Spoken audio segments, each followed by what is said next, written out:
Hello Virgo, Sun, Moon, Rising, and Venus signs. Kamusta kayo? Sana po'y nasa mabuti kayong kalagayan. Welcome back po sa Star Tarot. Kung bago kayo dito, welcome din kayo. Thank you sa inyong support. I truly appreciate it. God bless you all. Tingnan natin ang mga mensahe ni Virgo. Pauna mensahe po ninyo ay charity, prayer, and contemplation. So, siguro ang iba sa inyo dito, hindi na kayo nagkakaroon ng pagkakataon magdasal. Siguro for quite a while na yun, ano? Kaya this is a panawagan para sa inyo to engage in prayer and contemplation, okay? Para makapagmuni-muni kayo, makapagnilay-nilay kayo at the same time. So it is a must for you to connect with heaven. Ask and you shall receive, okay? There is also a promise dito na kung ano yung hihingiin ninyo, yan ang ibibigay sa inyo, okay? What else? We have dual cool, Dharma unfolding. Remember that you are on a path. Take one step at a time to happiness. Alright? So, one step at a time lang so that you can give your 100% focus attention sa kung ano man ang bagay na yan. Diba? Kasi if you are serving too many masters at a time, you're always multitasking. So, parang imbes na magtagumpay agad kayo, imbes na magawa ninyo lahat-lahat agad-agad doon sa kung ano man ang pinagfo-focusan ninyo, kunyari isa lang na bagay yan, diba? Mas maaantala pa kung you are looking after many different things all at the same time. Kaya one step at a time lang, doon muna tayo.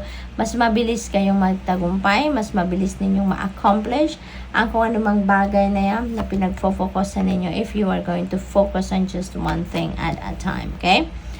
Uranus, life force, express your driving passion, sensual and sexual powers are increased. Ayan, so that's good pagdating naman sa mga may karelasyon dito, Virgo. And also, parang your life force energy ninyo napakataas ng level sa ngayon.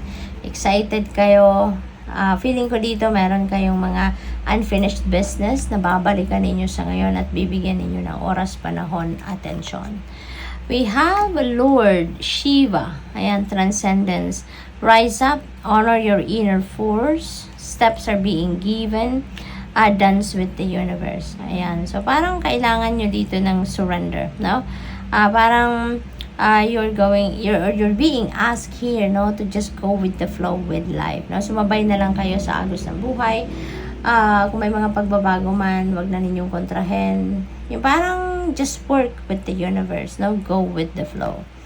What else? We have Joan of Arc, voice of truth. Stand strong. Focus on your purpose. Release the fear of persecution and speak your truth. Ayan, stand strong, panindigan ninyo kung anong katotohanan, kung anong karapatan ninyo, kung ano ang sa tingin ninyo ang tama at dapat. Okay? Huwag ninyong isipin ang iba, no? Ang mahalaga dito, may paglaban ninyo kung ano ang para sa iyo, may paglaban ninyo kung ano sa tingin ninyo ang tama at dapat, then go for it. Okay? Stand your ground. We have Mercury, open communication. Get a weight off your chest. Speak up with love and be heard. Ayan. So, speak your truth. Tapos, ito, speak up with love. So, itong kailangan ninyo, Virgo. Kung ano yung nilalaman ng puso ninyo. Ano yung nilalaman ng damdamin ninyo, ng isip ninyo. Put them into words. Express it. Okay? Kailangan na maiparamdam ninyo ito. Kailangan na ma-express ninyo ito para maalis yung bigat sa dibdib ninyo, sa isip ninyo, yung parang kapag hanggat hindi ninyo nasasabi dapat ninyong sabihin or gusto ninyong sabihin, mabigat ang dibdib ninyo, at saka parang lagi kayong may inhibitions, lagi kayong merong at the back of your head, parang lagi kayong naghihintay ng pagkakataon para masabi ninyo gusto ninyong sabihin, no?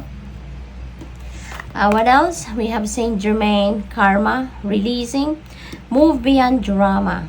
Okay, create your own path, make room for good energy.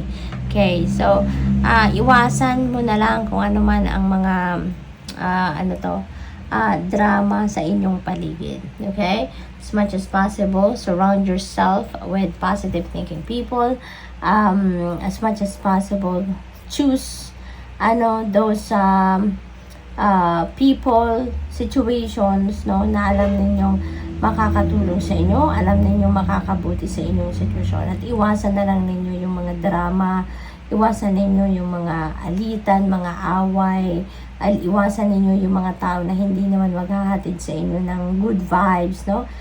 Anuhin nyo na yan, linisin nyo na agad, no? Yung inyong energy field, linisin nyo agad ang inyong environment. What else? We have Lord Ganesh, infinite abundance. Napakaganda, Virgo. Obstacles are being removed. Lahat no ng sagabal, balakid sa buhay ninyo, that will be removed already. Spiritual support and connections are increasing. Ayan. So, maraming support dito. Lalo-lalo na galing sa universe, galing sa spirit team ninyo, that will be expressed, no, that will be displayed sa ngayon yung kanilang suporta sa iyo, ng kanilang tawag dito, tulong sa inyo, no? So good luck. Thank you for watching. Love and light. Namaste.